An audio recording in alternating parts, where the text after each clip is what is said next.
I finally stopped running now. With you I found my peace somehow. Let go of every thought that was holding me back. Yeah. Good morning, everybody. Today we're doing Romans chapter 4. Listen, if you have not, I need you all to go watch the videos I did about witchcraft, hidden witchcraft revealed, and the one about witchcraft in the pulpit. You all need to go watch both of those videos. I'm telling you, do not take it for granted. And that's all I'm going to say. Romans chapter 4 in the Living Bible. Abraham was, humanly speaking, the founder of our Jewish nation. What were his experiences concerning this question of being saved by faith? Was it because of his good deeds that God accepted him? If so, he would have something to boast about. But from God's point of view, Abraham had no basis at all for pride. For the scriptures tell us Abraham believed God, and that is why God canceled his sins and declared him not guilty. But didn't he earn his right to heaven by all the good things he did? No, for being saved is a gift. If a person could earn it by being good, then it wouldn't be free, but it is. It is given to those who do not work for it. For God declares sinners to be good in his sight if they have faith in Christ to save them from God's wrath. King David spoke of this, describing the happiness of an undeserving sinner who is declared not guilty by God. Blessed and to be envied, he said, are those whose sins are forgiven and put out of sight. Yes, what joy there is for anyone whose sins are no longer counted against him by the Lord. Now then, the question, is this blessing given only to those who have faith in Christ, but also keep the Jewish laws? Or is it the blessing also given to those who do not keep the Jewish rules, but only trust in Christ? Well, what about Abraham? We say that he received these blessings through his faith. Was it by faith alone, or because he also kept the Jewish rules? For the answer to that question, answer this one. When did God give this blessing to Abraham? It was before he became a Jew, before he went through the Jewish initiation ceremony of circumcision. It wasn't until later on, after God had promised to bless him because of his faith, that he was circumcised. The circumcision ceremony was a sign that Abraham already had faith and that God had already accepted him and declared him just and good in his sight before the ceremony took place.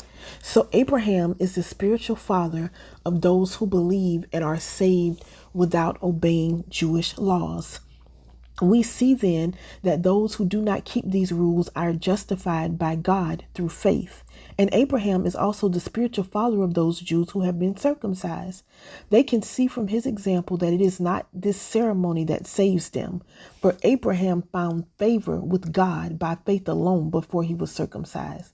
It is clear then that God's promise to give the whole earth to Abraham and his descendants was not because Abraham obeyed God's laws, but because he trusted God to keep his promise. So if you still claim that God's blessings go to those who are good enough, then you are saying that God's promises to those who have faith are meaningless and faith is foolish. But the fact of the matter is, when we try to gain God's blessings and salvation by keeping his laws, we always end up in, let